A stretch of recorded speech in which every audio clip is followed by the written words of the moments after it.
Hello everyone and welcome to the Man Genie the Amazing channel.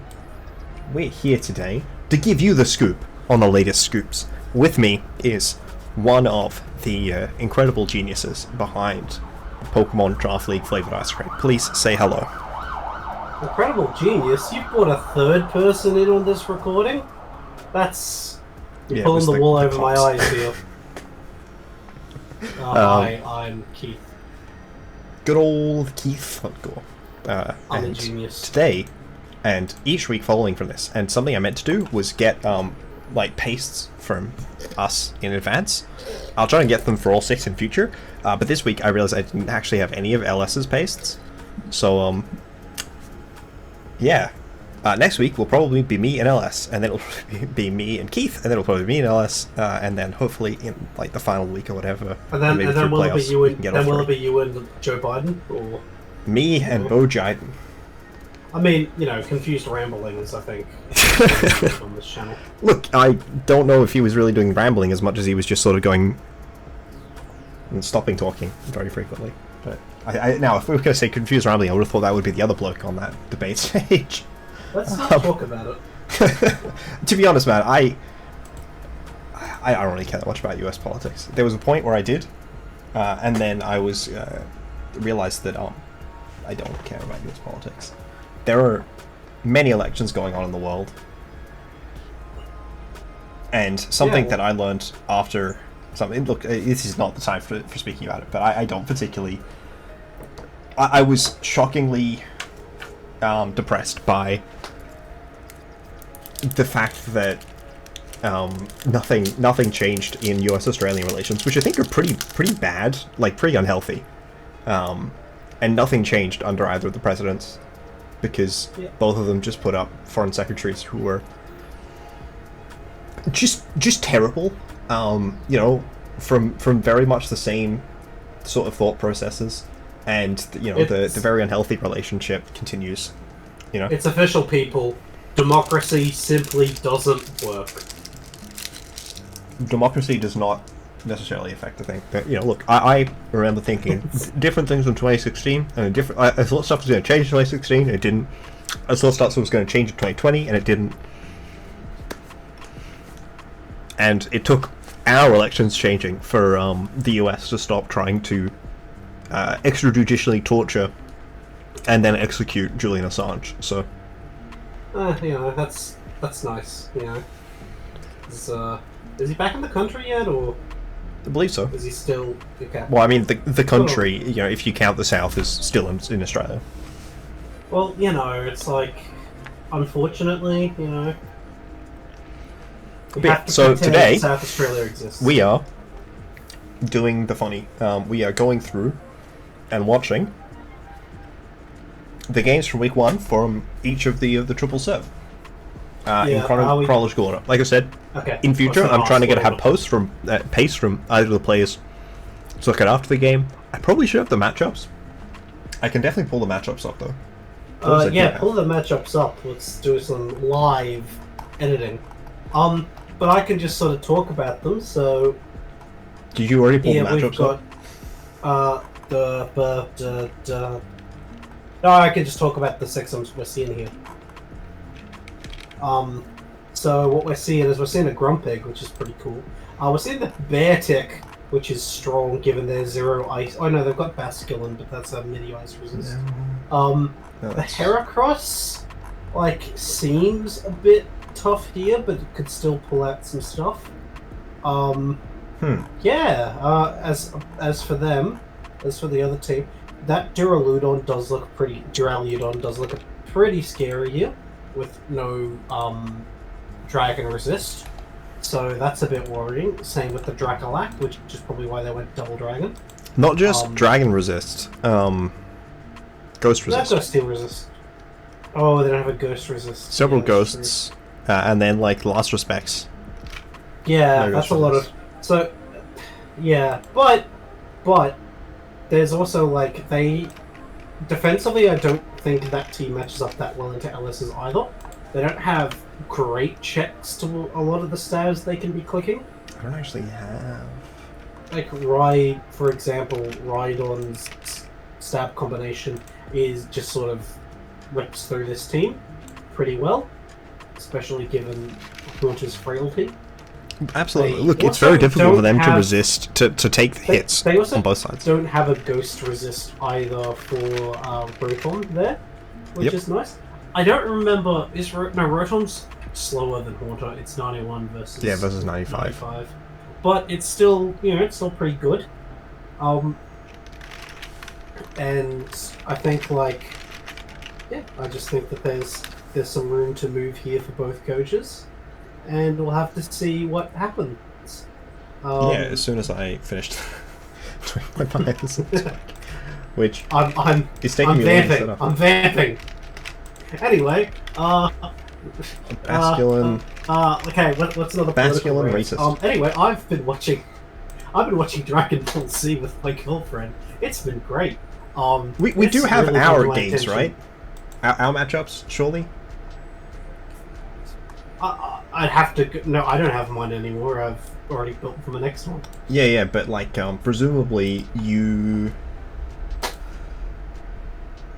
Oh, Here we are. Here's the match. It's in light shot. I think I can just open. No, I can't open. Okay. The match. Well, you know what? We're just gonna have to live with the fact that it's in the light shot thing. The other two aren't gonna be in the light shot thing. Alrighty. Okay. So cool. yes, we see that it is in fact true that the other team has one ghost resist in Ursaring, which is better than none, but certainly doesn't have a great ghost matchup themselves. We do see no dragon resist, and only Eevee is a ghost resist on LS's side, so we would probably there's expect. Also the Bostiff. You're right. I meant dragon resist. No, I didn't. I clearly didn't. But yes, so there was some there's Mabostiff. no And there was dragon no resist. Mabostiff. So no dragon resist. Only the 1.5 ghost resists in Mabostiff, and Mabostiff not letting Sucker Punch is such a sad situation. Oh, this is the team with all pre-evolved. That makes a lot of sense. You only just yes. This is the team full of baby Pokemon, such as Sneasel, Ursaring, Scyther, I specifically said pre-evolved. Duraludon. I did specifically say pre-evolved. Yes, but I wanted to make my point, so. Oh yeah, I know. They're juiced. So we're just going to pretend that BRF had an actual draft restriction. I also just noticed. I noticed that this Sneasel was female before I noticed there was a symbol there that shows the Sneasel's female because it's got a smaller head feather. Yeah. Oh, so yes, that's right. we would expect this team to be focused around offense using the main stabs of Duraludon, Haunter, and Sneasel. In general, we also saw there wasn't a great flying matchup. We do see here that both the flying checks have arrived, and only one of the flying weak Pokemon is here. Mm-hmm. And we also see ice. We see one ice resistance. His name is Basculin. Yeah. So I think we would expect. I love Basculin, but it doesn't take hits. An offensive, fairly offensive game plan for both teams.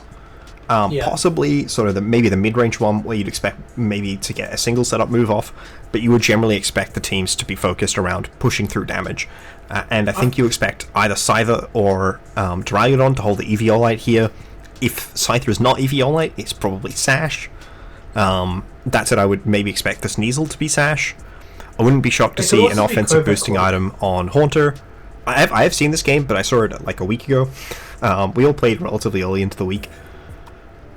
And yes, from this side, I think you just sort of expect, Flame Orb, you expect Life Orb here, you expect a boosting item, possibly Clam, because I think the other team... No, I don't think the other team did have any in Tim. Does Bear have the Icicle Sphere? It does load Icicle Spear, yeah. You wouldn't be shocked to see a loaded dice Icicle Spear. Rhydon, obviously, you expect to be Eviolite. Rotom, potentially Sash, potentially Scarf, something like that. And then you don't really know what Grumpig is going to run, but you wouldn't be shocked to see a Cassib Berry, which is the Ghost Resist one. AV is also just okay on it, because it's a Spadef monster. Yeah, it can be. It depends whether Dracolax's physical, of course. Yeah. Because that one, I think has mixed offenses, so it could run a Terra Blast Ghost. I think it may be sort of too Terra reliant, but a Terra... Dracolax has 80 attack and 60 special attack, so I would expect it maybe to lean physical. Okay. Maybe. And yeah. I just feel like I think both these teams are going to try to get their speed control. Yes, speed control seems like a really big part of this matchup. Yeah. So, let's see game 1.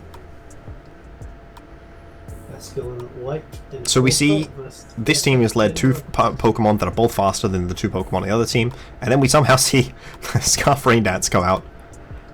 Now, I actually don't know what that means about the Duraludon. Like, that Icicle Crash seems like it's doing more than it should.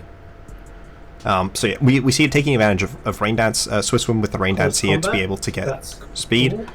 We see it drop to Earth Power. That makes me think that it's not Eviolite, right? Because you really would not expect it. Like, that guy with Eviolite is so much better than it is without Eviolite. We see this guy, it's clearly not Sash. So then I go back to thinking Sneasel or Scyther are probably the Sash users. Though, like, I mean, definitely not a bad thing itself. We see it how little it takes from Icicle Crash. Well, it got flinched, so it's not... It's not Clear Amulet. Sorry, Covert Cloak. Amulet. Yeah, Covert Cloak, yeah.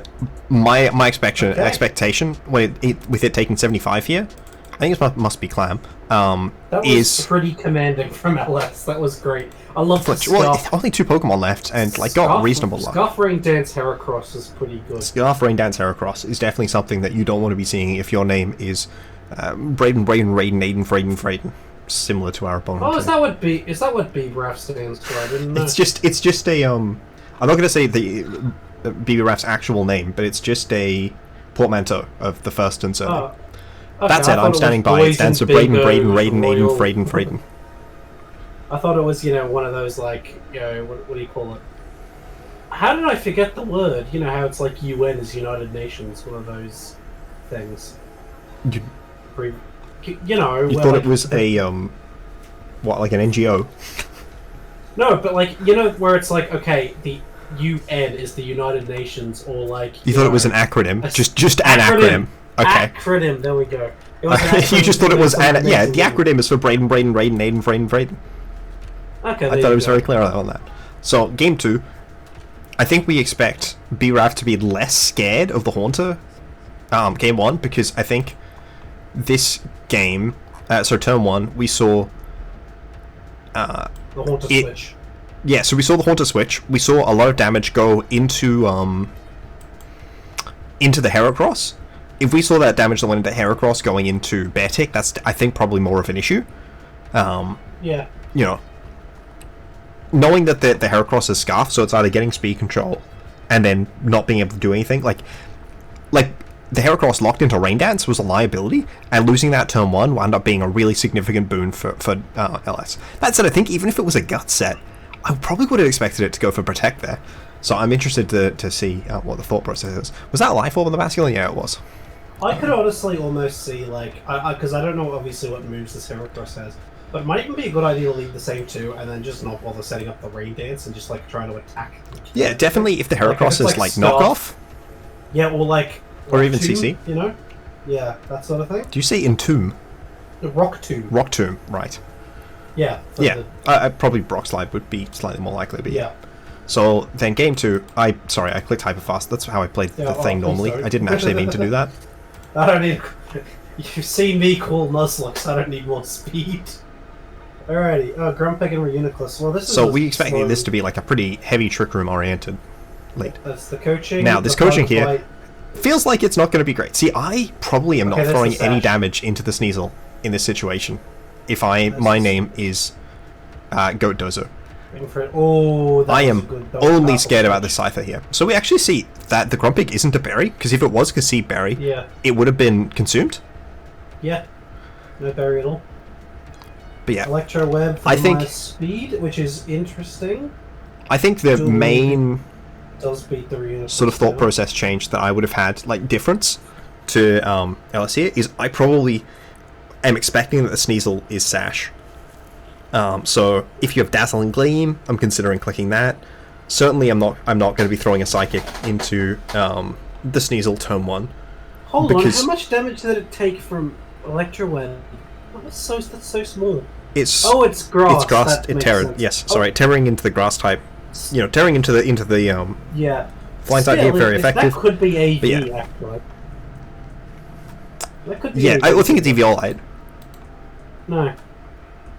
Because we saw it, yeah, so like, I mean, it's definitely something boosting special defense. Yeah, It's possible it could be surprised if that's taken. Assault Vest, but Eviolite and Assault Vest provide the same defense boosts. Yeah, but we saw it just get murked physically game. No, we saw it take an Icicle Crash. I did not expect it to live that without a... Yeah. Yeah, I thought there was Eviolite based on that. So my takeaways from this game, we saw the Life Orb on Basculin. I don't know what the Duraludon is. I don't know what the Haunter is. I would have thought if the Basculin wasn't Life Orb, that the Haunter was Life Orb, because we saw it wasn't Sash. But like my takeaways there is that the Sneasel's most likely Sash, and then the Scyther is most likely Eviolite, based on how little it took. But yeah, so we come back here. The E-Web is definitely good. I wonder if the Duraludon... Like, at this point, I'm probably thinking, oh man, the Duraludon, it might be... I forgot what the thing is called. But yeah, we're very happy, I think, in LS's camp that these Pokemon aren't citrus. Obviously, you'd like to have a citrus, but you wouldn't want them to be able to bug bite the citrus off you. So what the last one is it Beartic, interesting. So then we wonder, or the Icy Wind. That's... My thoughts here, actually... Yeah, so Icicle Crash. Covert here being very significant in maintaining speed control. Yeah. Unfortunately, I don't think it's going to be enough to get through Basculin. Yeah, Last Respects. So we see Cassiberry from the Rotom. But like this is going to have to Oko, and I just don't think it has that power. Oh, that is close. Like, obviously 0-0 game, right? Yeah, but that is a 0-0 game. I don't know how... Yeah. Outside of not throwing that Psychic into the Sneasel... And look, the Sneasel wound up doing very significant damage with its close combat, right? So it's not like the Sneasel is like a non-factor or something. I think without changing that play, like that's really the only play that seared any ground to add to your friend Braden.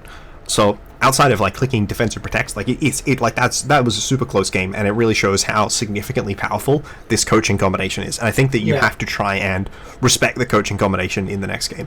One of the things you're happy to see is that the Scyther is Terra Grass, which means that the Scyther does not resist ice even if it terras. However, what you're not happy to remember is in the previous game, it lived the Icicle Crash despite being weak to ice. So that's true. Very difficult game to adapt to. I could see like.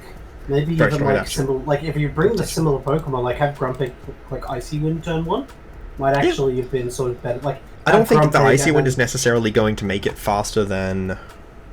Like it'll make the Grumpig faster, but it won't make the Scyther. It won't make stuff faster than the Scyther. And you're still worried about getting one shot. Make like what do you call it? Like Rotom, I guess, faster. Yeah, that's true. Yeah. I mean, yeah. Yeah, it's awkward speed team. I clicked hyper fast again. Please stop being hyper fast. Ah. Okay, here we go. We got the bugs. We got the bugs. So we see the Scarf come out here.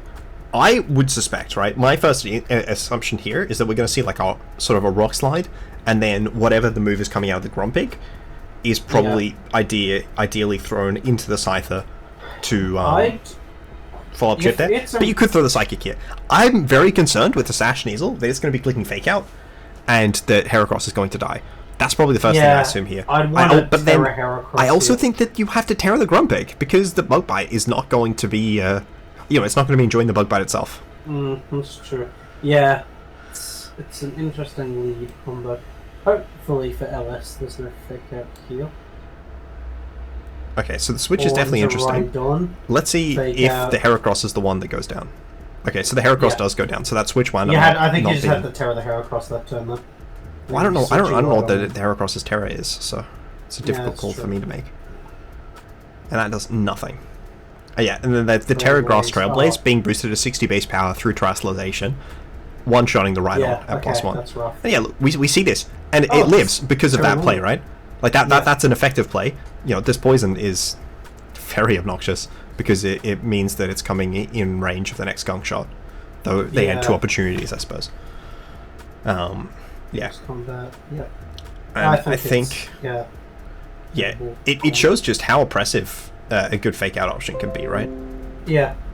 Like I think probably the lead had to be Rotom. If we were worried about the Sneasel one, like it's so difficult to adapt to from there because Rotom is not actually in a great position. I mean, even as we saw, right, it got absolutely walloped by that Gunk Shot, probably similarly walloped by a Dual Wing Beat or a Terra Grass Trailblaze. So yeah, you'd have to like yeah, it's a tough sport, honestly. Yeah. I think really good prep from Braden. Yeah. And it shows that just using fully evolved Pokemon is often better than using the crap Pokemon. like Haunter did nothing in these games, right? Like Haunter got a single Icy Wind off, and Haunter got this one Shadow Ball off. And look, it killed this Mon at 40%, you know, I wrote him. Yeah, I mean, fair. Like, it shows that Braden's team is really just fully evolved Pokemon, you know? And then, like, some couple guys. And look, obviously Sneasel, his Sway was never fully evolved, but it is just a regular Sneasel. That guy's definitely fully evolved. I mean, like, that, I think, was one of the main things. Like, I hadn't really looked at Braden. I knew that BRAF was drafting, I knew he was drafting Mono NFE, not fully evolved Pokemon. But then, like, when I was talking to LS heading into this game, I did some mocks with LS and stuff. I'm like, wow, this team isn't really a team of not fully evolved Pokemon. It's just a team of fully evolved Pokemon which can run EVL. Like, it's just guys that are actual guys, and then there's like a Haunter there to pretend that he's contributing. Bro thinks he's on the team. Yeah, like legit. If you look at this, so they left behind Ursaring, and Pikachu. And those are the other two Pokemon that can be fully evolved. Like, Ursaring used to be fully evolved, and there are a bunch of Pikachu versions of Pikachu in the games that are fully evolved. Obviously, there's the starter Pikachu in Pokemon Yellow and Let's Go Pikachu Eevee, but also any of the hat Pikachus, as well as the cosplay Pikachus and stuff, are all locked to being Pikachu, so they're fully evolved Pokemon. Can they bring the hat or cosplay Pikachus? No, well, I mean, I assume not under their rules. Cosplay Pikachu isn't in the game anymore. That's an old gem. But yeah, like the hat Pikachus are in the game. I just don't bring back the cheating. dress Pikachu immediately. But it had like broken coverage moves. We don't need more broken Pikachu. Pikachu's already really strong. You know, it's basically a fully evolved Pokemon. Oh no, they should have had it in Gen 8, and you could. Yeah, as you can see, Pikachus. You know, Haunter did come on the team every game. I just realized Duraludon only came game 1, right? Game 1. Yeah. Yeah. So look, every time Haunter displaced a fully evolved Pokemon, being either the Basculin or Duraludon. No, sorry, Sneasel or Duraludon. No, we actually don't know what came in the last of this game. It could even have been Draculac. I don't think it was. So, you know, maybe BRAF's team consists of... I mean, no, it really only consists of one baby Pokemon, but, you know. One of the moments of all time. Certainly, like, a really good prep here, and ideally I would have both their teams here, but I actually didn't think about it. Like, I know Game 3 was a bit one-sided, but the first two games were quite close, and, like, I mean, Game 2 was a literal 0-0 game. Like, you can't get closer than that. That honestly might have been a roll on close combat, I don't know. Yeah, I mean, the 9%, you mean? Oh, the 84. Yeah, I don't think 6%, I don't think like, that was likely to be a roll, but... Oh, look, I got no idea. I similarly don't know. Anyways, I need to find our matchups. Actually, I've got our week 2 matchups. It is Beartick versus what's the thing called? White Stripe. You can calculate. We don't have the pace of either player, but yeah. Oh no, I'm just doing it for fun. Yeah, okay, it's got to be Adamant. I think my game is next because you were a Jono. So here's my matchup against Smax. I don't know what it is, but we seem to just be playing like who did you play again? Red Jolteon. Oh yeah, okay. So in our div, we're playing against like the old heads, BRAF and Samax. Our children, however, they have been in the league since approximately 1982. Just as embryos, you know. Yeah. They were both Season 1. Samax, who I'm playing, is the commissioner, and, you know, did use that commission bias to make sure that they, you know, had the, that they were facing me down, and then we two are facing LS, so we'll be seeing a run back against this team. Now, if we look at this matchup, we see Samax has a team that consists of Pokemon. Aren't your Pokemon just way faster? Yes. Against the hard Trick Room team, my Pokemon are faster, that is true. Yeah, that's They also have, like, the Tailwind option, right? But this is clearly a Trick Room-oriented team. Like, it is, but... Which, like, yeah, it is. You can... Like, Banette's pretty okay. Like, you could run an Imprisoned Banette with just Poltergeist. Just because they don't have a Ghost... Well, no, they do. They've got All-Night Zoroark. They've got one Ghost Resist. Oh, they've got Sentret as well. I don't know if Sentret's a real Pokemon. Sentret has Follow Me. Yeah, that's true. That's a bit annoying. Yes, that's a good Pokemon here. I mean, I quite like the Apple Snake. Yeah, look, I think that this team. So That's a good Pokemon here. I don't think that my team is particularly weak to Sentret, and the reason that I don't think it is because Weavile's Triple Axle. If Weavile did not have a very strong multi-hit move, obviously the other one could do the same. Icicle Spear could do the same thing, ideally. Yeah. Of being able to KO Sentret through Sash, even if it's max defense. If I couldn't do that, then like Sentret Slowking becomes more of a problem, right? Because then I can't prevent them setting up Trick Room. But because I can, then I have the ability to use the Weavile to focus down the Sentret, remove that, and then I ran a slower Jolteon so that the Weavile can remove the Sentret, and then Jolteon can like roar out or damage out or otherwise interfere with a Pokemon trying to set Trick Room. Obviously, generally Slowking. Drifloon does also learn Trick Room. You'd expect it to maybe have like a Tailwind option. To be honest, I've already forgotten half of this matchup game. So I'm coming into this like half blind. I remember a lot of my prep thoughts. Like I considered a lot of guys on this team. And like I mean we see the 6 I brought here. I know that this last slot will end up being like 4 different Pokemon. So at one point it was, I did bring Claude. At one point it was Pyroar. I did look at Clawitzer. I looked at Espeon. I looked at Timber as well. Ironically, I do think the Skarmory is the right choice, because otherwise I would be a bit worried about like possibly even an offensive acrobatics. Skarmory's just really good at stalling out this team's Trick Room and doing damage. Like an offensive like acrobatics, like physical acrobatics Drifloon is actually really good. Like it's pretty decent to your team, especially if like Terra's a specific type or whatever. Yeah, flying moves are good. Pokemon that have good moves are good into my team. Pokemon with bad moves often aren't very good into my team, which is why like Zoroark doesn't seem the most pressing of problems, though definitely still among. The main problem that I think Sam's team has is that Minior's not very good. Pignite is really matchup specific when it's good, and when it's not good, it's not good.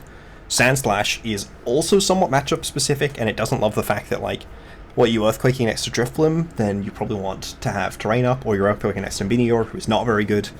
It's certainly not very good into my team, who has 2 Pokemon faster than Minior, that I don't believe there's a single Terra Minior could do that to check both Ice and Electric. It is the Bolt Beam combination. Yeah, like you have to have a dual type to cover it, or Sentret. But like if it's Sentret, right, I can always Axle and then roar the Sentret. And roar the Minior if need be.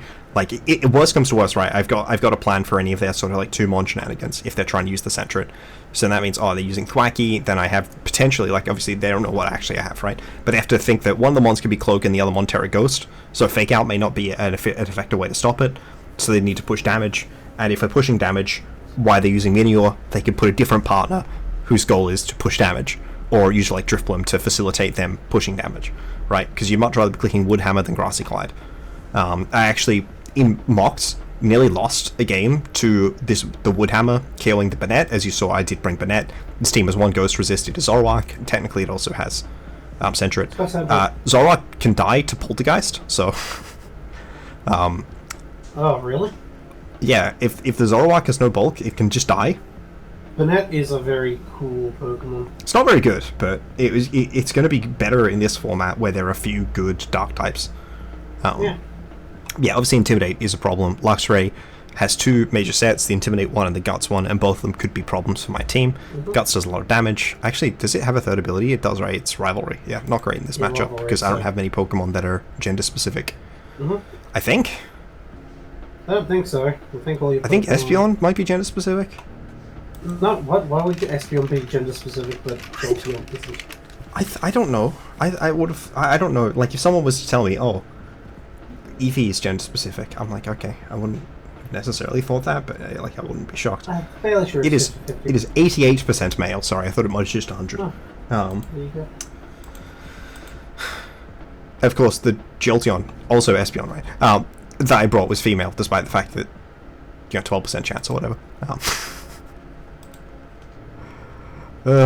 Yeah, so Rivalry, not a great ability. Go back to what I was actually talking about. Intimidate is mildly annoying because I do have a number of physical mons, and then The other ability, Guts, is very strong into my team, because Electric and Fairy can really push damage into most of my guys, with the exception of Claude, and then it just needs to like run a coverage move for Claude, or Facade. So that was something that I was a bit worried about. But I just needed to, like, I built my team around making it difficult to position an offensive Guts set, making it very difficult for them to get the Guts turn off, and that's why, like, I had the Claude, who is slower in Trick Room, and then, like, you know, if they went Terra Fairy to try and abuse the Player Off, Supercell Slam / Wild Charge with Guts, I had the ability to either hit it with a ground move or a poison move. Yeah. And then, not great if I get intimidated, but then I can't get intimidated if they Guts. So, yeah, the main problem this team has, I think, is having a lot of Pokemon that don't contribute much, or are tech pieces for specific matchups, or like Sandslash in the case of, like, you really want to be clicking Earthquake with this guy, and this team doesn't want it clicking Earthquake, because of Thwacky, and then, like, Driploom Meteor not being great. So, those were a lot of the thoughts that came into my game. Yeah, like I said, I oscillated between, do I want a more offensive option, like Espeon? What's right? Ew, thinking about your games? Yeah, I know. I considered, like, the Room Service Timber, like I said. They actually don't, like, deal with fighting moves, plus random coverage, amazingly, but they certainly don't deal with it badly.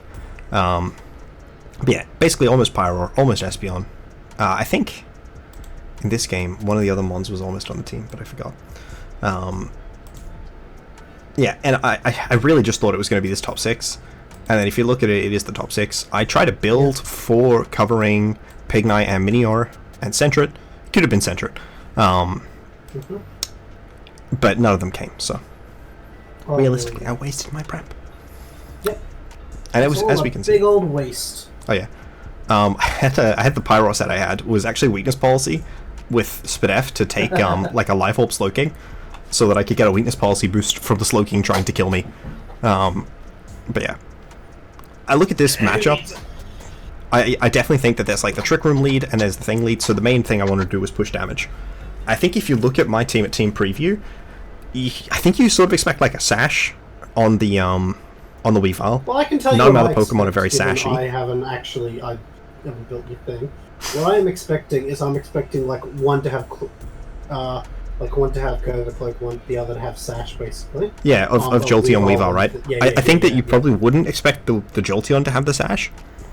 But yeah, I think that you expect Sash on Weavile. Or what if I was running to the 6? I'd expect Sash on Weavile. I'd expect the Cloak on Jolteon. I'd expect Terra Ghost here probably.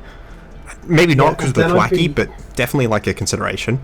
Then I'd be expecting Tail Wound maybe based on with Bennett, like yeah. either Bennett. I mean, look, I've got the speed control guys here, right? Yeah. Yeah. And I did bring Claude, like, which is slower than their entire team. Yeah, and I would basically be Hydrapple, expecting like Hydrapples coming to every game, basically, and it'll like with sort of this specific speeds and sets to take advantage of. And as you can see, they brought all their ice moves. They brought the Slowking, well, not Sotottle, sorry. They brought Slowking, Zoroark, and Luxray. They didn't drop any of them for Sentret, so surely that means that they're respecting Hydrapple. They have to apologize for not bringing Sotottle. Well, I apologize for lying about them bringing Sotottle. I don't think any of their... You actually might get Triple Axle. I have no idea. I don't think you do. I don't think Sandslash gets Triple Axle. I think only the Alolan one does, but yeah. So, game 1. We see maybe not necessarily the lead that I expected here. So, obviously this is one of the things. Turn 1, we're like, okay, we see Grassy Seed go off.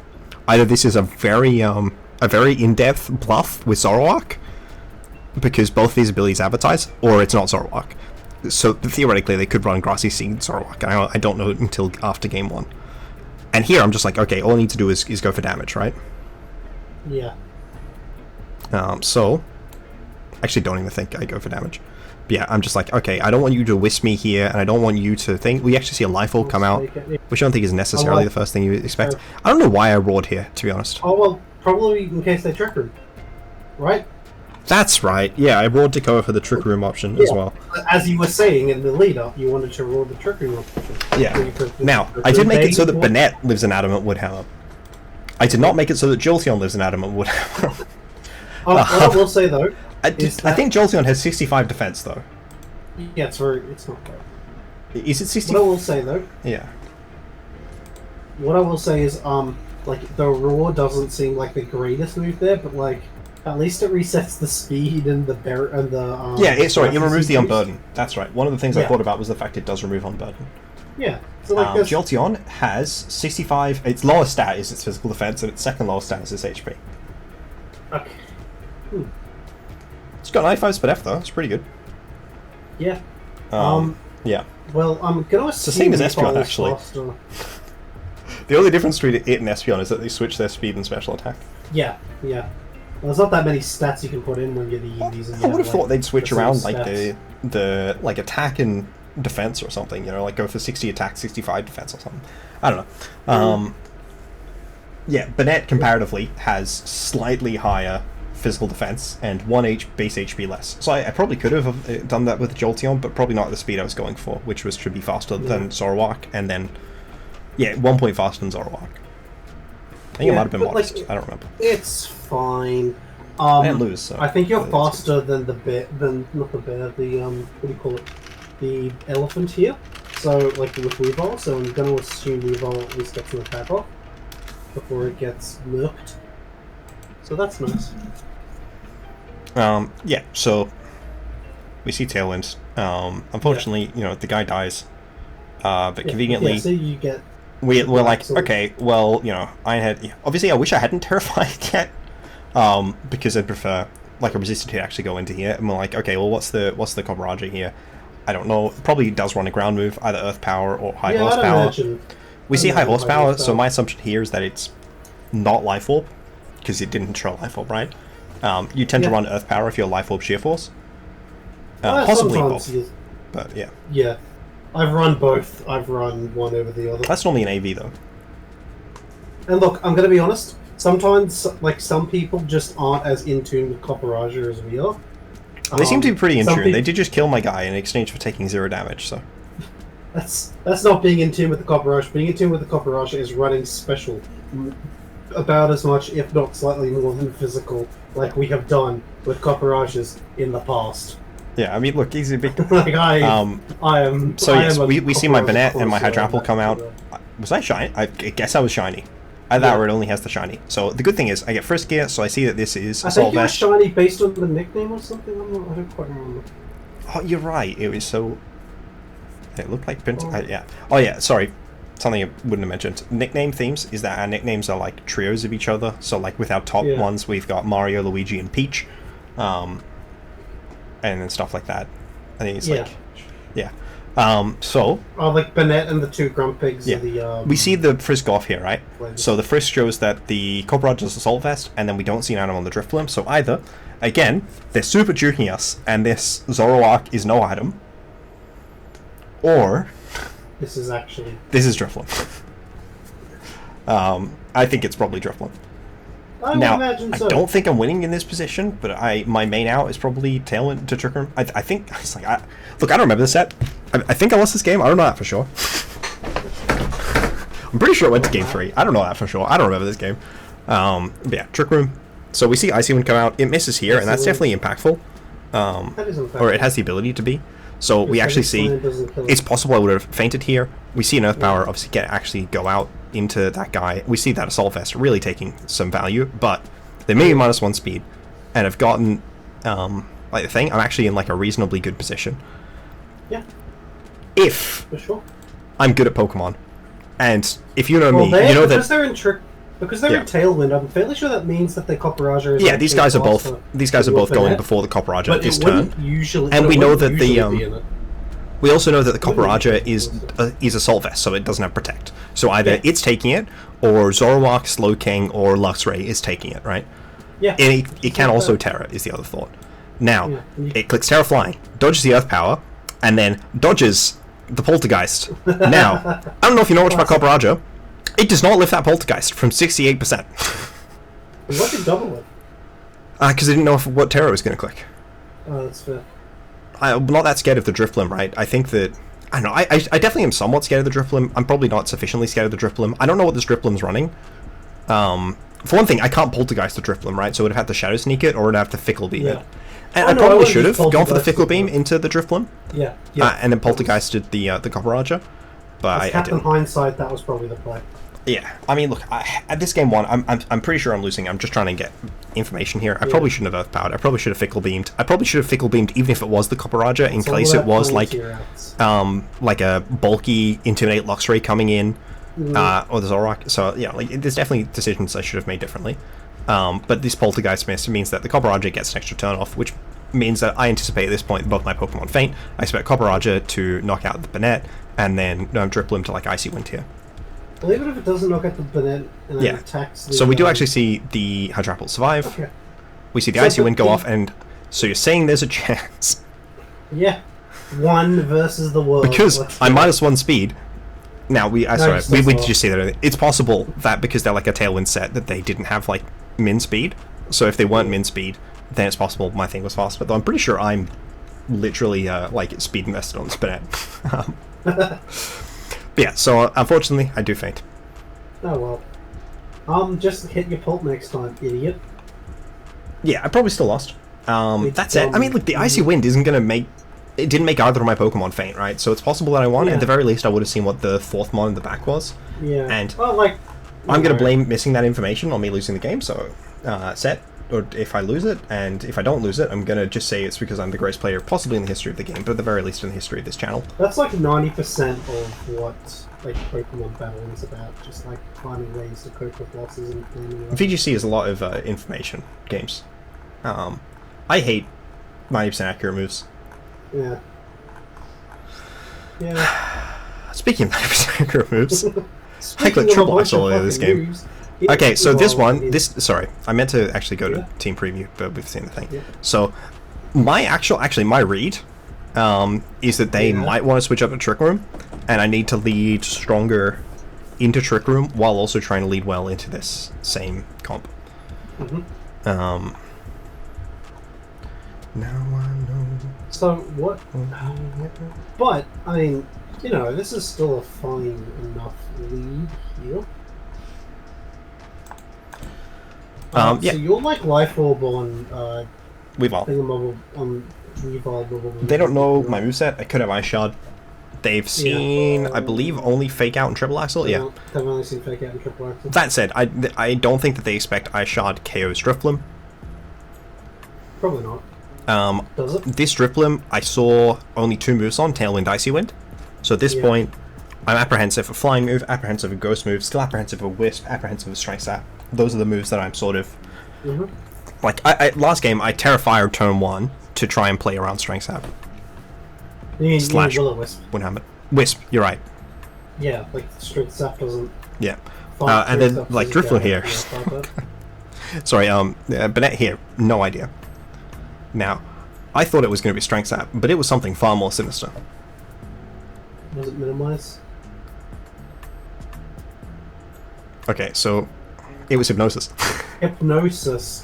Ooh. So I think I went. Yeah, I went like. So I went for this Icy Wind. This Triple Axle here. You may notice that it's nearly a 2-hit KO in this Copperaja.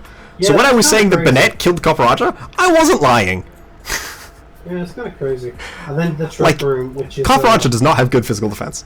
It just has HP. The Trick Room's a bit of a decision. Well, to be fair, they have Thwackian. Yeah, true. And, like, I'm definitely still slower than Drifloom. So, here, I'm just like, alright, I get the Protect off. Again, they don't know what I have. And we see it faint from not much lower. And then we see the Hypnosis hit. Now, if there's something I dislike more than the other thing that I disliked... Oh yeah, this turn was a bad turn. I should have terrored here, but I didn't. What are you? And then they dropped me. And it definitely fainted if I wasn't attack dropped. And also, I definitely, like, if I was Terrifier, I lived, which is, yeah. So, you know, look, sometimes I make mistakes, and there's sometimes just happen to be all the time, always. So, yeah, I go for the Terra Ground here, just because I'm trying to not die to the guy. And I really am not that worried about the Blim, right? Mostly because I play a lot of random doubles battles, and they have this magical thing called Sleep Claws. That's fair. That's not actually why, but yeah. Yeah, so I managed to get the wake up on turn 2, which is the average turn that you wake up. Grassy terrain goes down this turn, which is really good for me in my Terra Ground guy. So you're slower, but you can switch out into the Scum, which you do. Yeah, this Crunch is actually, like, look, I wasn't here for this Crunch, I won't lie. But so yes, this is an annoying turn, but I can manage to get rid of the guy. Yeah. And I'm pretty sure I go for like Giga Train, right? No, I did go for Earth Power. Earth Power. Yeah. I should have probably Giga Trained. I don't know. I like they haven't terrored yet. Who knows what they're gonna do? Exact. Either way, here I'm just going for this because I know that they're gonna feint to the burn, right? There's no reason for me to make any risks. I think they did see that Citrus Berry last game. They don't know anything about the Scum outside of the fact that it's Brave Bird. They know it's actually they do know it's faster than Thwacky. Yeah. I did have speed investment on the Scum. I look, you know, I like running speed on things. You're a bit of a gamer, let's be real. I'm a bit of a gamer. What even did the 40% to Bennett? The other guy? It was the Air Slash from... Air Slash, that's right. Everything... But not a bulky guy. So. Everything be clicking player off, I'm not gonna lie. Alrighty, so...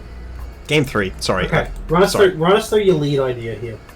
The last lead was the best lead in the matchup, so I just did it again. Okay. And then their thought process was that their last lead was not the best lead in the matchup. Because you may notice something. Now, if we ignore this Frisk, the fact that this Frisk went off means something is wrong here. Because after the Grassy Surge went off, they should have consumed the Grassy Seed. Ooh, they're sneaky. Now, our beloved friend, Sam, after this game... Sam actually made this like long document on Word. I read through it. I've already forgotten significant portions of it. But they blamed Zoroark getting caught here on Frisk, and on the fact that it didn't consume a Grassy Seed. Yeah. Now, something we do learn about this Choice Scarf guy is one thing. Yeah. So actually, they said that they led this specifically to remove the fake out from going into Thwacky.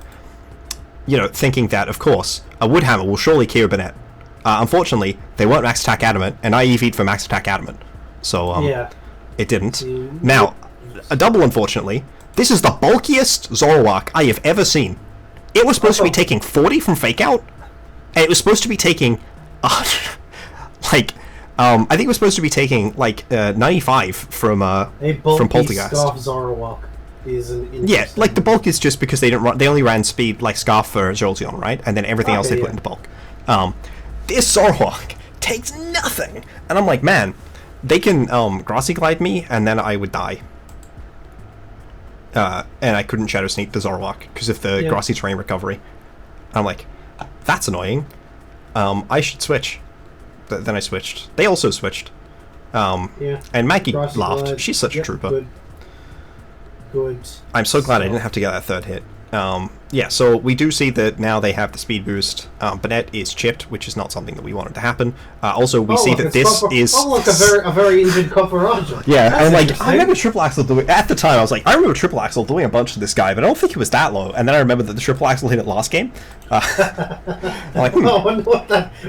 look, there's Copper Roger. What's he doing here? Yeah, so at this point, I'm like, man... So, a couple seasons ago, people were saying that... People were saying that Zoroark H was bad on someone else's team because they had like some Pokemon that advertised it. By which I mean they meant some Pokemon that were immune to Intimidate and then Chien-Pao. But yeah, if I had Ice Shot here, and again, I think at this point they know I don't have Ice Shot. No, they don't. No, they definitely expect me to have Knockoff though, and I do have Knockoff. Yeah. But like I could theoretically have Ice Shot and then just remove that. But the Terra Steel here is definitely a problem. Like, obviously, if I had Ice Shot, I would be Ice Shotting the Copperajah this turn. Yeah. And then I don't know what I'd be doing with Hydrapple. Probably clicking the funny move. Snarl. Yeah, I mean, that Snarl Miss definitely can have an impact. This Triple Axle does nothing to the +1 defense and then, like, resisted move. But on the plus side, I get some healing back. You know, look, we do be standing a little bit of health from time to time. And now they're down to 2 Pokemon, and I still have 4. Now, I was, like, not super sure about the game at this point. And then I remembered, I have 4 Pokemon. Yeah, but it's, like, a little bit weakened, but it's still a sneak. Like, it's not going to be doing a lot to You just need to isolate this Drifloon. But the thing we learned about the Drifloon last game is that it is Hypnosis, Air Slash, Icy Wind, Tailwind. I don't know if you know anything about Icy Wind and Air Slash, but they're not very high base power moves. Yeah, you just isolate it and kill them. So they, like, cannot kill Skarmory with it at all. Yeah. I'll see what you brought Scarlet. Yes, he did. And I got Regenerator on my Hydrapple. People in PR saying I can never get Regenerator on Hydrapple. Not only that, I'm pretty sure my Skarm is still faster than the Copperajah, and I'm just like, okay, please don't flinch me. And then they flinch me. Body press. Unfortunately... Crit. Well, that's nice. Yeah, unfortunately, I had an Eye of Papa Berry. And now, don't flinch me again. And then they didn't even go for the flinch. They went for the Icy Wind, which the idea is that hopefully, because they have Tailwind, that they can make themselves faster than me. But it obviously didn't end up working out as well. And look, that's their strongest move right now into the thing. It does 15%. They still have to hit 2 more Icy Winds to be able to KO. And there's the knockoff. Yeah. There's the body press. Bam! A 4-0 for game 3. Yeah. Obviously, the 4-0 doesn't actually represent how close it was. The Hydrapple was not going to have a great matchup into the Drifloon. Like, obviously, you can Earth Power it, but it doesn't love the Air Slash, it doesn't love the Icy Wind. And the Banette was pretty frail at that point, so it was going to have to sneak. But the fact that it didn't have any sustain, it didn't have Strength Sap, it didn't have... No, it doesn't Lone Roost, I don't think. But the fact that it didn't have Strength Sap was a big problem for it. The Hypnosis was cool, but they only got a 2-turn sleep, the average amount of sleep, instead of a 1-turn sleep. Obviously that would have favored me, or a 3-turn sleep, which would have favored them. So they didn't like get super lucky with hacks. You know, they hit half their Hypnosises, which is like on rate. You know, they got reasonably like sort of average luck. The Snarl, I think, would have meant that this Weavile was fainted, but the Weavile, like that's only after this Air Slash, right? It would have fainted this turn, and they, you know, we saw the Body Press is doing 35. I'm going to be able to put another Pokemon next to it, which is 100% Hydrapple or the Sneak Banette, and neither of them are going to be able to pressure Drifloon enough that they faint anyways, right? So the Snarl did not wind up mattering as much. Certainly the Body Press crit didn't matter. This knockoff absolutely would have done enough. We saw it take like 70% from Poltergeist. Life Orb knockoff from Weavile is just stronger than Banette. And we wound up just seeing most of their items did not matter, right? The AV only mattered when they weren't terrored, and they did like terroring. The Grassy Seed obviously did matter. That defense boost was pretty good. The EV, actually, no, I think I'm lying. The EVO, that was pretty good. But like, the Scarf was also good. I don't know why I said the items didn't matter. If we think about it, I might be a liar. I was like... You are a thief. Yeah, I might just be like a dishonest individual. I felt like the AV didn't matter after I knew that it was AV. Or like, because I just stopped taking it with special moves. But, you know. It's not like that's a...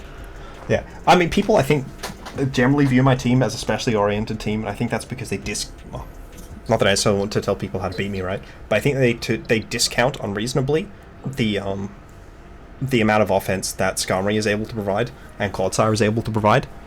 So they're like, it's really only just Weavile on the physical side. But as I hope this game shows you, I have other Pokemon with physical attack stats. I also have, you know, a Moxie Pyroar, so clearly... Like, it's a lower... it's a lower defensive format regardless. Yeah. But like I think the main reason I won is because like, Sam drafted a super top-heavy team with the bottom 5 Pokemon. Yeah. Most of them being completely unbringable in this matchup, and then Sentret, he's a Sentret, right? I had Sentret in the BDSP season, which is a lower power level season, similar to this one. Obviously, it's mildly higher power level. I don't know how to think about that with the Terra aspect of it, but mildly higher power level, I would say, but definitely not the power level of a regular Gen 9 draft, or a regular Gen 8, or even a regular Gen 6 or 7 draft, right? You remove Megas and, like, the Pokemon that power crept on the Megas, well, not on them, but, like, to the same level as Megas from the equation, and all of a sudden you're, like, at a much lower power level. Yeah. I had Sentret. It came to team preview many times. It never hit the field even once. I think it was in the back in one game, and it never hit the field even once, Sentret. So, yeah. And that's their 7th Mon, right? Their 7th best Mon in matchups that aren't obscenely broken for Minior, obscenely broken for Sandslash, obscenely broken for Big Knight. Unless they have a really good matchup for those 3 Pokemon, you're not going to want to bring them. I guess their thoughts is like, well, if I've just got a couple of, like... I don't know what Sam's thoughts were. If I just bring them where it's like, okay, you know, instead of bringing a Pokemon that's a 5 out of 10 in every game, I bring a Pokemon that's like a 3 out of 10, but in some it's a 7 or an 8 out of 10. Yeah, I mean, I think the main problem is that their team oscillates very heavily around their core pieces, but because there's no depth to these core pieces, right? I mean, we talked about a few of the alternative moves that they could have had on Drifloon, but the only reason that they did as well as they did in Game 2 was because of that sleep, right? If they didn't have that sleep, they were further in the back. If they didn't have the offensive Luxray, I don't think they even KO'd my my Skarmory without having the Guts boost. Skarmory's very physically bulky. Yeah. They did 80% to it. Pokemon, man. And it was like physically defensive body press set, right? I think it's under-tiered here. I don't know, man. Skarmory's an awkward Pokemon. This is like the third VGC league I've drafted it in, and this one it feels like it is. I just think in this format it's pretty good. I don't know. I think Brave Bird is strong. The main problem is that a lot of teams are weak to Brave Bird, and that a lot of teams then are also like Skarmory's not a super squishy Pokemon, especially in a format which is like lower on PhysDef. Lower on special threats, right? If you look at their team, their special threats are Slowking, through Trick Room Guy, and then Zoroark, and then like Minior. Like Drifloon doesn't have good attack. And then this guy does have special attack, right? Yes. But none of the moves hit Scarm. You have to be a real sicko to bring special Copperage up. Like I know where sickos, but I think that special Copperage is a reasonable set. I think this Copperage is a reasonable set. I don't think either of them beat Scarm. Like the thing we did see he crashed Scarm, right? Yeah. Did a decent amount of damage from what I recall. Yeah, he crashed the Scarm in this game.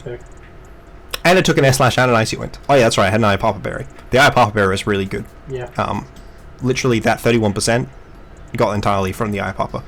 And we saw the Citrus did put in work last game. Yeah. No, it didn't. The Citrus didn't matter here, but it was nice to have. But yeah, so even with a little bit of bad luck in game 1, even with like sort of average luck in game 2 and average luck in game 3, it was just very difficult for them to deal with my offensive pressure because I had two combinations, right? I actually had Imprison on the Banette as well, which we didn't see, as well as Trick Room. So that's really oppressive for their Trick Room mode. The Weavile's really oppressive for both of their modes offensively, right? As we saw. They didn't have a great way to deal with the Terrifier Weavile on turn 1. That's why I brought Life of Weavile, right? That makes sense. So that meant that their Slowking and their Drifloon modes were very exploitable, and that was a significant problem. They weren't able to rely on either of those offensive modes, especially just because I was running the team in a way which reduced the impact of an offensive Thwacky. I want to have a bench Jolteon, right? And that's because the Thwacky Drifloon lead stopped me from using it, right? And that's definitely good for them. But I also just think often my team was benefiting just as much. Like this guy's at 6%. This guy got 5 turns, I think, of grassy terrain. I think he got all 5. It's possible it only got 3 or 4 of them, but I think he got all 5, right? Turn 1, it gained HP. Turn 2, it gained HP. Turn 3, it gained HP. Turn 4, it gained HP. Turn 5, it gained HP. Yeah, so I spent the entire time using their grassy terrain and KOing their Pokemon, right? I think that's like that's the big difference between Rillaboom and Thwacky, right? When you're using Rillaboom, you are very reliably forcing the opponent's Pokemon to faint, or them to use their flying types, right? Whenever I have Skarmory on the field, I'm not taking advantage of grassy terrain. Whenever I have Weavile on the field, whenever I have Jolteon on the field, whenever I have Claude on the field, whenever I have Banette on the field, or whenever I have Hatrapple on the field, I'm taking advantage of it. And they were just really struggling, right? My team was too, what's the word? Dense? Tanky. For them to be able to pressure KOs into my Pokemon, even just with what bulk I had on my Life Orb Weavile, even with the defenses that I had on Scarm, even with the what bulk I had. The Hatrapple was quite bulky, I'm pretty sure. I'm pretty sure it wasn't super special attack invested. And like Jolteon, we sure was the weak link because it didn't have that tankiness, and it secretly didn't actually have a good defensive Terra. I think it was Terra Fairy. But yeah, like it would have needed if it had a Terra Fire as well, or like a different grass resist Terra, that would have been a significant problem for the Thwacky as well. Yeah.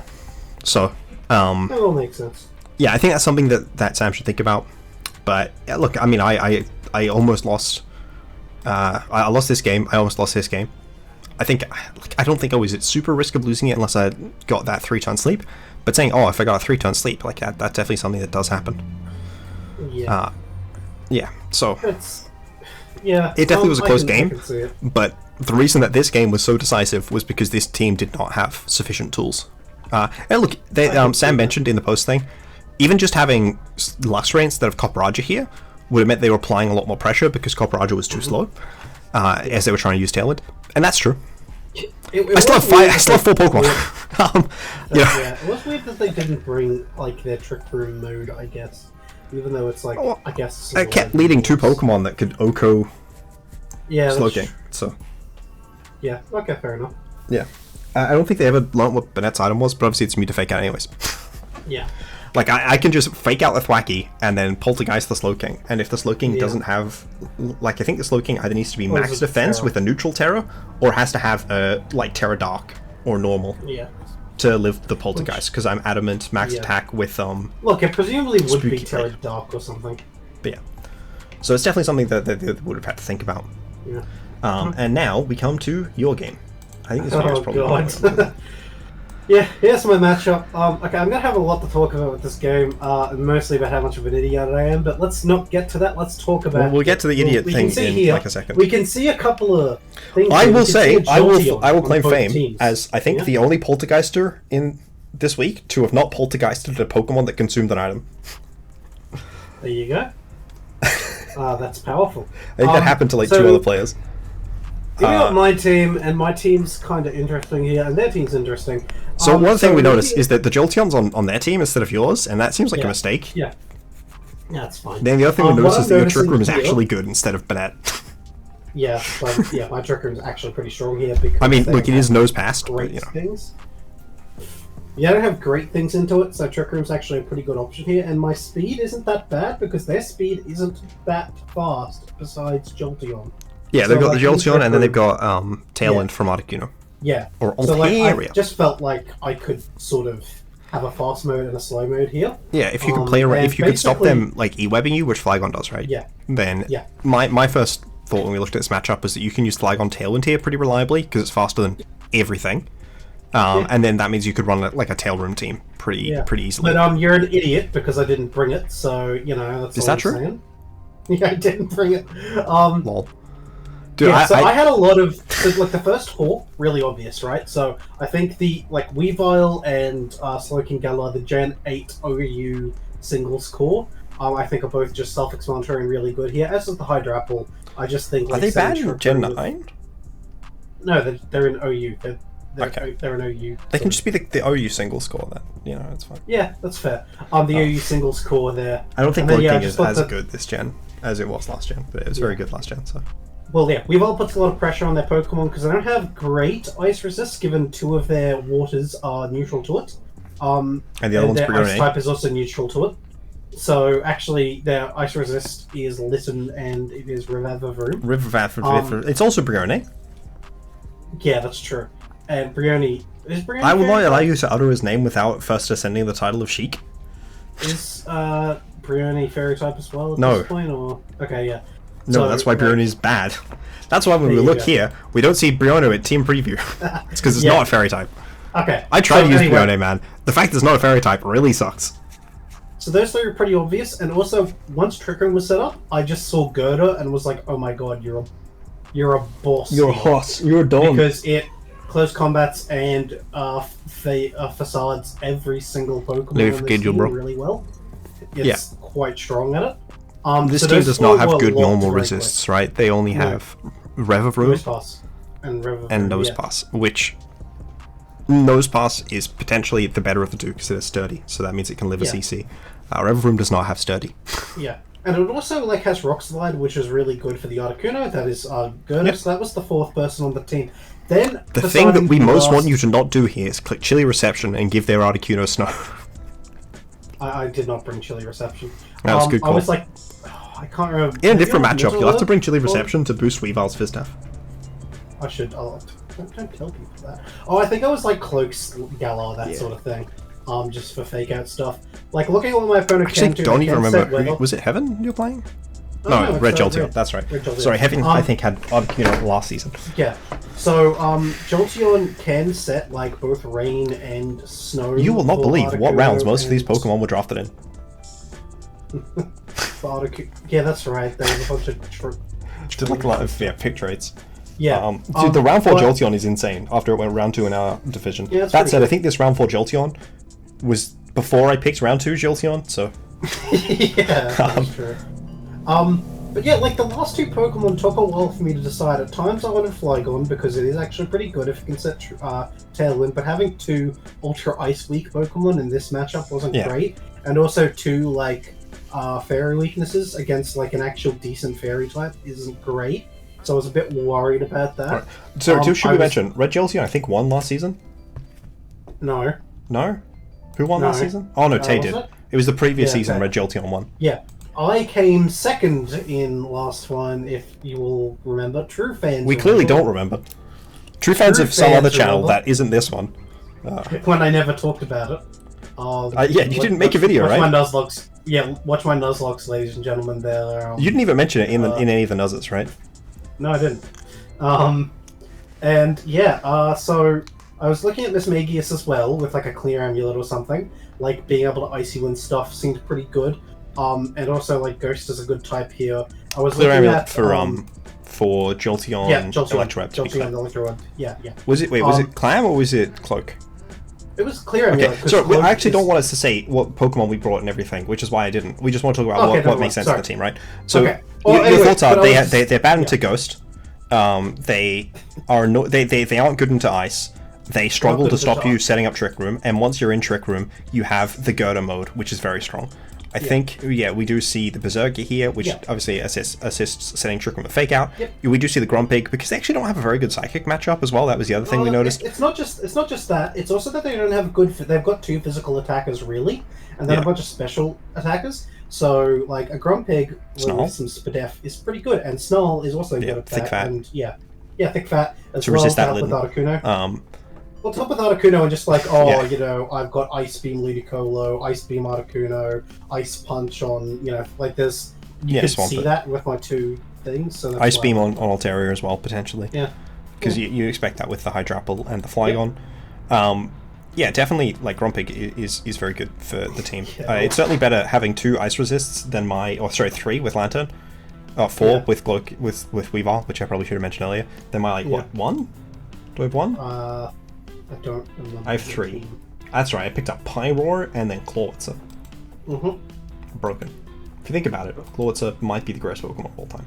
If you don't think about it, then you aren't thinking about it.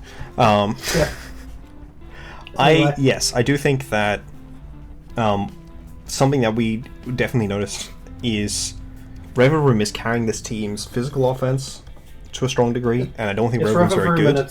There's Swampert and Malamar. And Malamar is very slow in turn 1, right? The point of Malamar is that it can go mid-range to late game with superpower spam. Turn 1, it's not going to be great. Even at +1/+1, it's not going to be doing amazing damage, right? With Knock and Psycho Cut / Zen. I don't think it learns Psychic Fangs, so often people opt for Psycho Cut, but Zen definitely can run. Superpower is not strong on turn 1.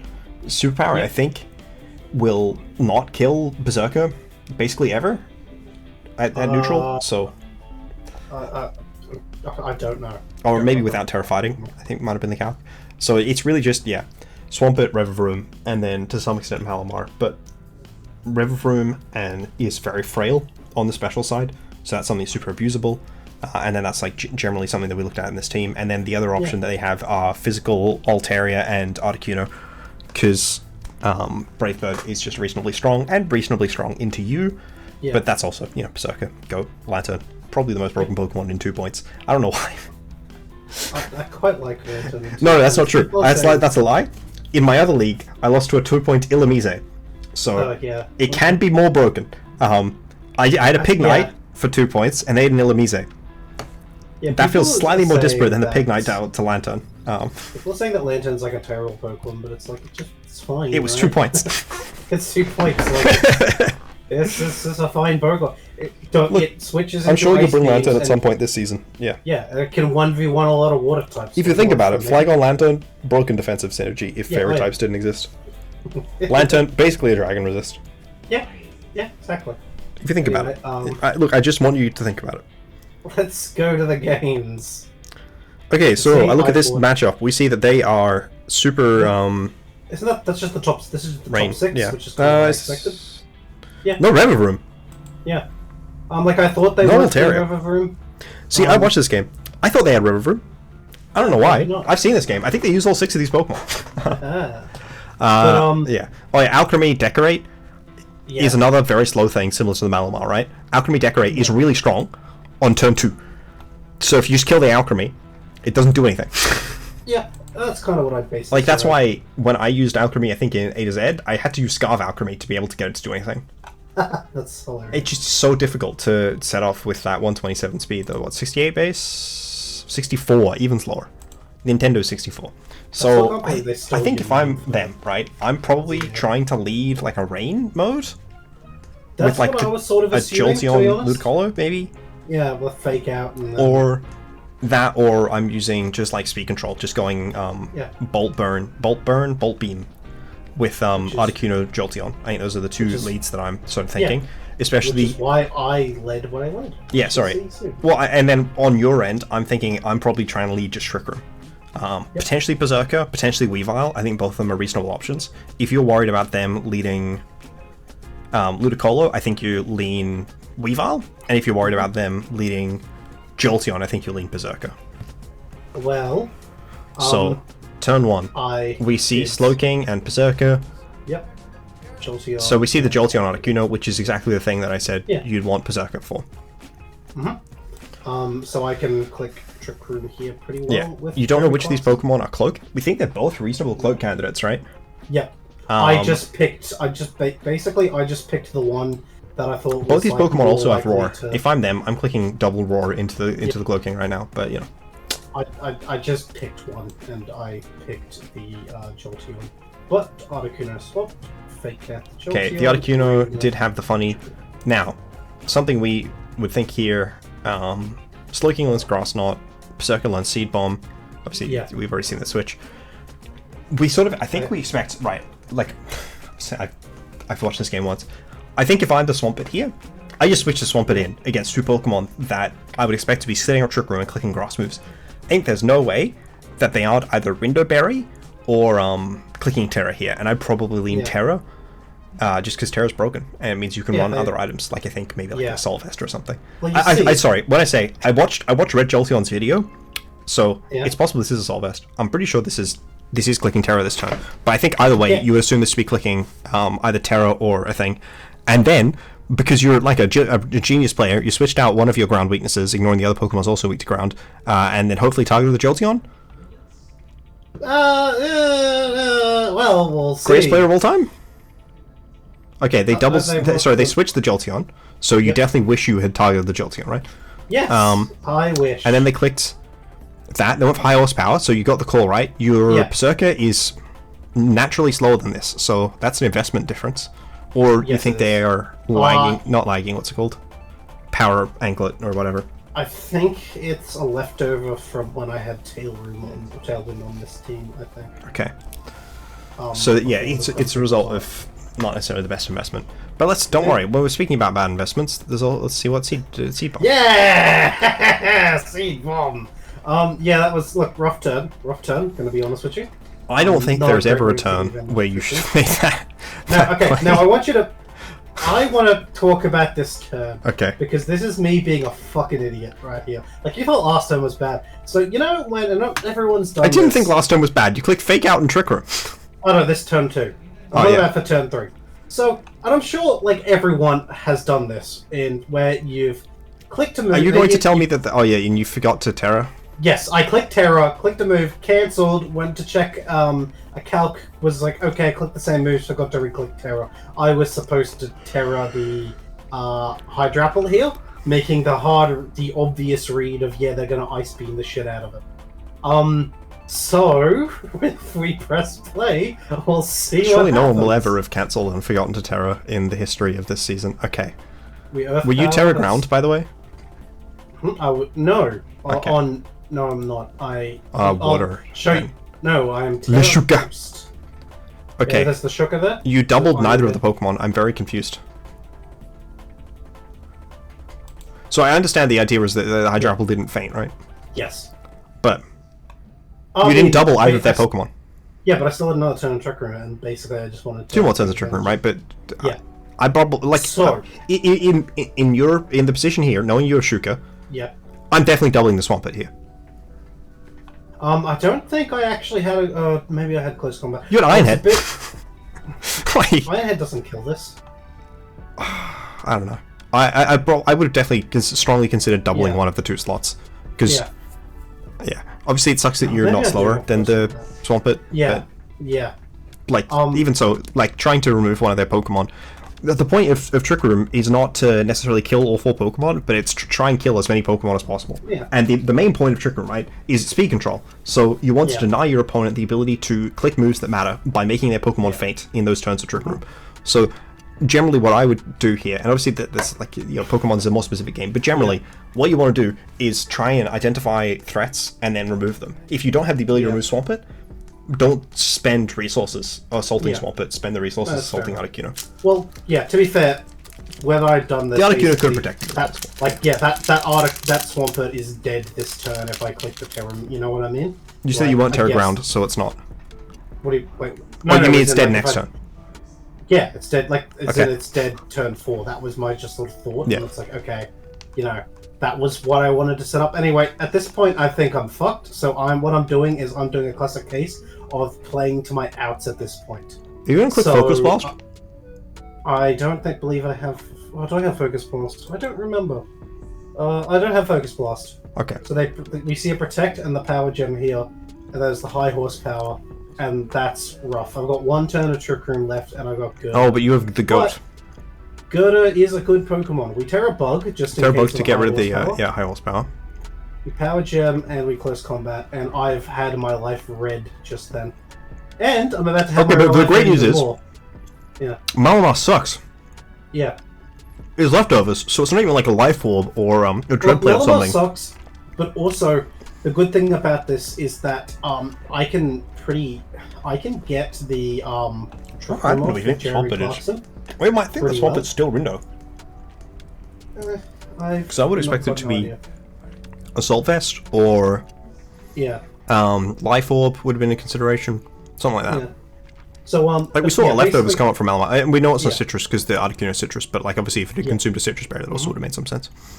See, on this turn, I basically because we know the cloak. I can definitely we see leftovers. Sorry, just a brief aside. Part of the reason that leftovers feels bad, obviously, like they can heal more than citrus, right? They can heal more than Iron Papa. But part of the reason they feel bad is because your opponent can see them on the first turn that you take damage, which means that you don't have the information advantage, right? Part of the reason it feels bad is because you lose information advantage, and information advantage is very strong in Pokemon. This turn, I assume you go for Trick Room, but I don't know that for sure. Yes, I do. I go for Trick Room because it can live it, and I protect Gerda just in case they try to like gank it. They don't, which is great, but I still managed to get up Trick Room, and I'm in a shit position. You have Mind Punch, right? No. I am Close Combat, Facade, Rock Slide. Ah, Rock Slide. That's right. You did mention that. But I can still do some stuff here. So what I basically do is I play for my outs, and I basically just try to kill the Malamar, hoping that he targets the Gerda, and he does, which is great. Then in comes Jolteon, and at this point I Psychic does good damage. And Rock Slide. Oh, on the Rock Slide. And we know that this thing has got the guide, but he can't kill both mons, right? No, he can't. Yeah, so that means that next turn, like he's trying to stall out your your Rock Slides by either dodging and like stalling out your burn turns, right? And then next turn, there's the Rock Slide that takes out the Jolteon, and then basically it comes down to do you get the double protect here? And they don't. So Facade, good players get double protect. I think killed every Pokemon. Gerda killed Steelix, killed Wolfey. Yeah! Gerda! This is how you use a not fully evolved Pokemon. You don't just like coaching your Scyther with a Sneasel. And then have the Haunter sit there on the side, you know. I'm gonna be honest, Guts Gerda is a very strong Pokemon. The thing is, Gerda has been like a good low tier Pokemon in I think Conkeldurr has won some of the most worlds of any Pokemon. Yeah. Oh yeah, like I'm very happy with Gerda. All right. That was sorry, great. sorry. Okay. I meant to talk about the thing. The first turn. Yeah. Sorry. Yeah. Thing you switch up. Oh, they led Jolteon Articuno. Sorry. Going back to last game, we probably think the Articuno has Hurricane because they led it with the thing, and they didn't even have Ludicolo in the back, right? So we think that the Articuno likely has Hurricane. For sure. Maybe they were just playing around Flamethrower, but I'm thinking it's Hurricane. Obviously, it's also damage on Swampert. It's possible they have Weather Ball on Articuno. I don't think Jolteon learns Weather Ball, but I thought it did. if it does, obviously did that. Evolutions lose it? I thought that they didn't have it definitely this had it gen, at but some they only point. had it in like Gen 8. I can They quickly definitely check. had it at some point. Oh shit. I do have a Jolteon myself. They don't seem to have it anymore. No, There they you do. go. They do. They definitely have it. It's a TM in one of the DLCs, so they got it back in the DLC. Okay, yeah, there we go. Alrighty. It was added in the Tealmask. So, Evolution's got it back. So we're thinking Weather Ball, we're thinking Hurricane, possibly also Weather Ball on the Articuno. Though maybe Freeze Dry, because you do have Lantern, and obviously everyone is very scared of that. And if you are Ice Beam, Hurricane, Weather Ball, Lantern is literally immune to one of those, and then resist the 2 stabs. Though obviously we assume that it would be electric immunity, whatever. Yeah, the Swampert wound up doing reasonable damage with the rain, but you know, moving a helping hand for a few turns isn't necessarily worth what they did with Jolteon on turn 1, right? This wound up being a very close game. Maybe if they clicked an attack with Jolteon on turn 1, they like it would have. What's right? I'd tear it as well. Yeah, no, but I mean, like, what are we expecting? What are we expecting the adaptation, right? If this is a Hurricane Articuno, right? We could just see this. We could see the same lead. We could see like a vaguely different lead as well. So I'll actually give you my thoughts on it. So what I was thinking was, okay, Or so we they beat them with like Trick Malamar. Room. If they've got any anti-Trick Room, they're I think they're unlikely to that. bring Malamar in the back because it just did nothing in the back. Yeah, I think like that's what I thought, and I thought, okay, if they do lead Malamar, I want to lead a Pokemon that can threaten it. So like just off the bat, so Jimothy, I led a faster lead. I led 2 faster. Yeah, so we expect the Weavile Weavile. Yes, Grumpig. my fastest Pokemon. Yeah, so my second fastest Pokemon in this. Yes, matchup. sorry. So I meant to rephrase it. They either lead Malamar or they don't have it in the back, right? Because the value of Malamar is if it's on the field the entire time. Like my Weavile was in the other game, getting the Grassy Terrain recovery, right? If you want to use leftovers, you want it to get everything. You want it to be starting to pop off from turn. Oh, I remember when I misplaced this game. God. Oh, no. I played so badly. I'm sure you've never made a misplay in your life. No, certainly not at any point in this game. Oh, I just. They did also crit your Hydrapple with Ice Beam. I'm sure that mattered. Definitely. Yeah.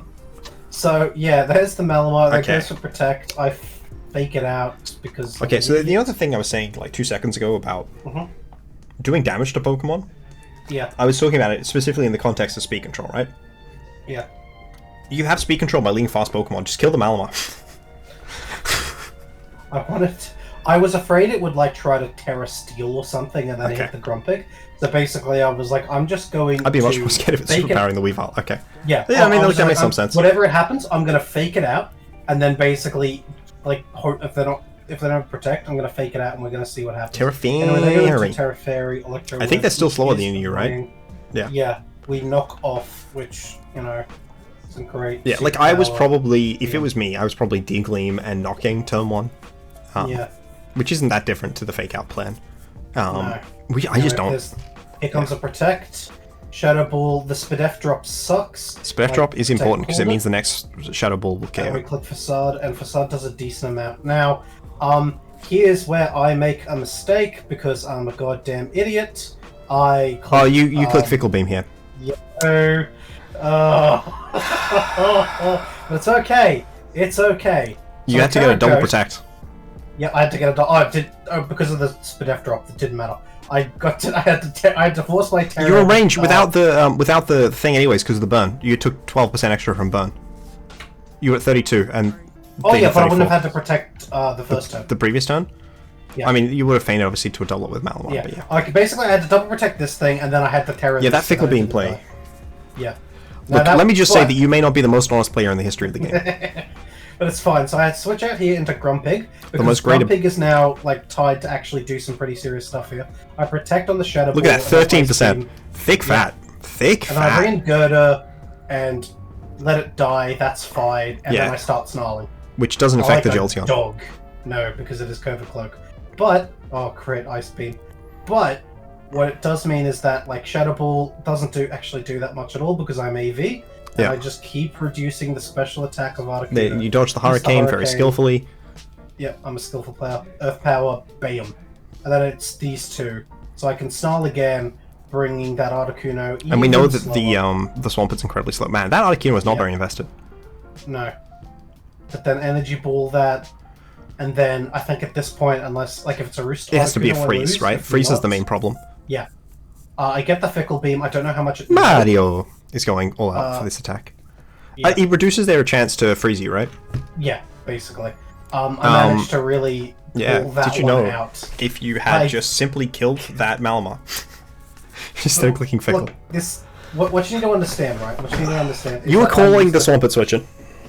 Energy will also hit that better, but we'll just pretend. You were calling the Ludicolo switching. Yeah. Which Energy Ball still hit better, so... there are three G's of Draft League that you need to realize, and I employed all three of them. Gaslighting, gatekeeping, and girl bossing. Look, I am noticing if we go back here. Sorry, if we. When I said G, how do I make it? How do I make it stop playing? Help! I don't know. I don't know how to make it stop. Pause. Yeah. Skip to end. Pause button. Where's the pause button? Well, the replay is. Press replay. Press the replay button, and there's a pause button there. Oh my god. Okay. Oh no! Okay, yes. So, I do notice, between these games, right? If one is simply looking at these games... Oh, yeah, sorry, I didn't realize it actually keeps the same genders between the different games. But your opponent was girling, but you were girl bossing. Yeah, exactly. And if you notice, I said GGG at the... at the end, sorry, I didn't realize that. At the end of game one. At the end of game one. No, Gaslight At the end of game two and one. Of course, gatekeep. Gatekeep. Yes, of course. All four of the three Gs. Yeah, I mistyped GG as GGG, so it's like, alrighty. Get the three Gs, and I'll be using that every single game. I'm going to gaslight, I don't believe you. Gatekeep, and I'm going to girl boss. You did do a little bit of the gaslighting. I mean, I didn't gaslight. I just told my opponent the hard truth. I think that this was, obviously it was a super close game. And both of you guys made it, like, weird plays in both games. I don't know what the Jolteon set was, but it wasn't very good. Yeah, the Rain was an interesting idea. They set Rain both games. Make sure Hurricane didn't miss. They didn't bring Ludicolo. Hurricane missed because they didn't have Rain up. Like, I get not bringing Ludicolo, it's really bad into the Trick Room mode, but still. Like, I don't know why you'd set up the Rain at that point. Like for Liquidation, Flamethrower resists, because you definitely had... I think you did have Flamethrower on Slowking, right? No, I had Power Gem, I had Power Gem Dual Stab. Oh, okay, you're right, we saw all four of the moves. So, no Flamethrower for the Rev Room. Maybe we are just Rev Room haters. Actually, I just remembered it is Filter, so Psychic and Flamethrower. Psychic. Except Psychic Stab. Yeah, okay. Rain was an interesting bring, but did not wind up contributing significantly to the overall game. That's right, and you had problems getting the replays, which is why you left and came back. Yeah. I remember this. My browser crashed right at this second, and then I managed to get that one, and I couldn't find the game one for a little bit. And I was panicking. So all in all... Because I was too busy gaslighting, gatekeeping, and girl bossing. I think that there are probably issues that this team could address. That Sam's team could consider. Beyond that, I think that generally pretty close series. I think I played the worst. I played the worst out of you and Alex. If it helps, I also think Red Jolteon played the worst out of Sam and BB. Both former champs, I believe, BB Raff and Jolteon, but not Sam. Coming for you. I think that there was like one play that I objected to in like this entire set from Sam. So I objected to is probably a strong call. And then like there's like the Luxray thing, right? But it was just like a prep diff, and the prep diff came from the flaws overall in Sam's team. But yeah, I mean, this wound up being pretty good, even if BBRAF is just sort of cheating on the plan. BBRAF is taking his Gen 4 mind to it. I mean, the best gen, some say. Not me. Sorry, let me just pull something up that I made, and I'm not going to present it with any context, even though I made it with context. Do I know this context? No. I made it up and having a conversation with someone else here. So you may notice that one of these gens, it's Gen 9's at the bottom. I forgot about that. You may notice that you know, Generation 4 is not taken in particularly high regard here. It also says I haven't played Gen 5. Okay, so you may gather, looking at this, that this is not about the actual game, on account of the fact that I have played Gen 1 many times, but I'm not going to elaborate on what it's about. Thank you guys all for watching. I think we're going to, 1, get the pace in advance, and 2, maybe go over the matchup thoughts again, because I honestly have just forgotten too much about the matchups in the games. Yeah. And look, I just want to be the new BKC. Yeah, remember to do all your fights. Gate Geek, Gas Boss, Girls. Girl Line.